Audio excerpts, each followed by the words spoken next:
What's up, YouTube? It's Jimmy C. I'm back. I want to do a quick haul and a public service announcement. So, right off the bat, I picked this up. This is going to be an upcoming variant of Deadpool. It's going to come out between March and June. This is the original cover art. It's going to come out between March and June prior to Deadpool 2. It's basically Dopinder. He gets the girl. This is by Yasmin Putri. She's like, she's pretty new. She's a new artist, but her colors are beautiful and her artwork. Look at the intricate detail in the elephant. They're stepping on Dopinder's girlfriend's ex-boyfriend.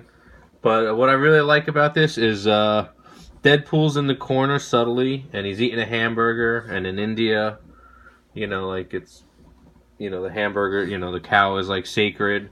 So it's gonna be a brain trust variant. I'm in a group on Facebook, and there was an auction, and I won it. If anyone's interested in it, it's gonna be published artwork coming up right before the movie. I'm open to move it. I'm not in love with it. I dig it, but I kind of somebody outbid me, and I tried to run them up, and then they backed off. So I basically got stuck with it. But I like it, so I don't care. I'm happy to keep it. But if anyone loves it, I'm more than happy to pass it along, and I'm not really looking to make any money off it. I just want to, move on. Anyway, moving forward. So if you guys remember from my last video, I told you about the eBay bullshit where I sent the books and I put the wrong tracking. Well, lo and behold, I got them back. I posted on Instagram. Everyone could go see. I put in detail everything that went on. I don't want to bore you guys.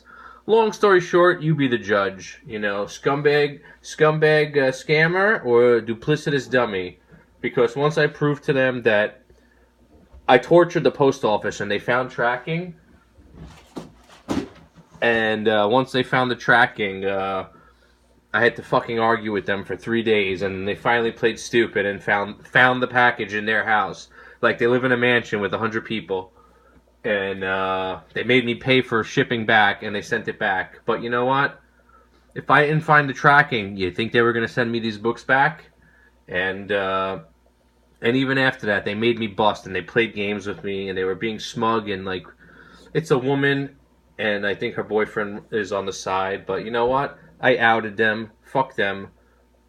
Why should I bite my tongue? Let everyone know what they do. I go above and beyond to try to keep my reputation in the community. People know me. If you buy a book from me, you're guaranteed you're going to get it, this and that. So, like, why should we let people like this slide? So, you know what? Even though it's Christmas, F them. Let them know what's going on.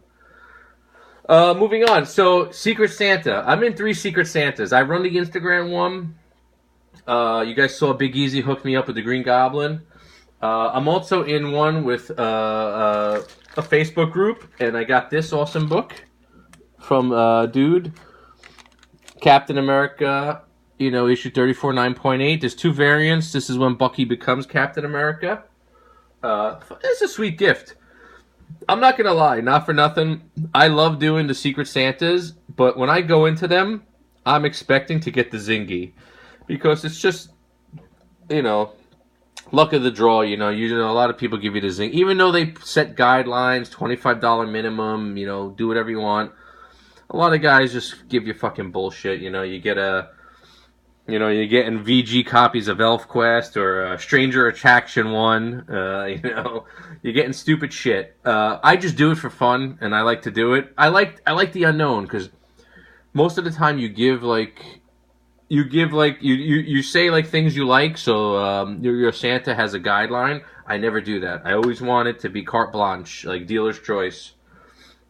And you leave yourself open, but you know what? It's just fun, And let me move forward. So that was my first one. I scored this year, so I got that. I got the awesome Goblin, first Harry Osborn as Goblin from Big Easy, and then this is my next one. I got this from CBCS on Facebook. So look what he gave me. Fantastic Four 500. That's pretty awesome. I've never seen it. I wasn't collecting at the time. Death of Superman. The guy gave me, because I gave him no inkling what I like. He gave me a potpourri of like cool books. Like if you don't know anything about somebody, what an awesome random pack. He gave me the Hulk 377. I don't think that's the third print. That would be awesome if it was, but it's not. He gave me the McFarlane Silver first, Spider-Man 1. He gave me the Ant-Man Marvel Comics Premiere. I think, I don't know if that's second or third, Scott Lang. And then last but not least, super high grade copy of this iconic Steranko cap cover. So, like, my God, great. You know, partly what I love about the Santas too, like especially like with something like what I just got here. I'm really into the artwork, and like collecting high end books. I'm not really collecting comics to read and buy and whatever. But stuff like this is what sets you off. Now I got a high grade, Steranko capped 113. These are the sparks that like bring the true hobby back to you, and like it makes me like love the hobby and want to go buy, and now I want to get a few caps, and that's really what it's about. Because like you get detached once you like. It's like anything else in life, you get immune. You buy a $50 book, then like, what's the next thing? $100 book, then a $500 book, then a $1,000 book. Not everyone's at that point and whatever, but like you get desensitized. Like I'm at the point where like to buy a $100 book, it doesn't like I don't get the satisfaction that someone else would get, so to speak. But when I get books like this, it brings me back, and I want to collect again, and I do, and I love it. So that's part of why I do the Santa too. Like, I don't care if I get screwed. I like the fact that I don't know what I'm going to get. And last but not least, so I did an Instagram raffle, and one of the Instagrammers, he sent me books just as a thank you for doing the Instagram, which was amazing. And I couldn't pronounce his name, even if I was sober as a judge, but I'm going to give it a shot. It's DWO Snap. What are those? That's his Instagram name. So he knows I love all things Goblin, so he sent me these. Gave me a nice copy, VF, Amazing Spider-Man and Friends. Yeah, I gotta hear the music every time I look at this book, I hear the music playing in my head. And they gave me a bunch of Goblin comics I've never had before. Fairy Tales, Amazing Spider-Man 513.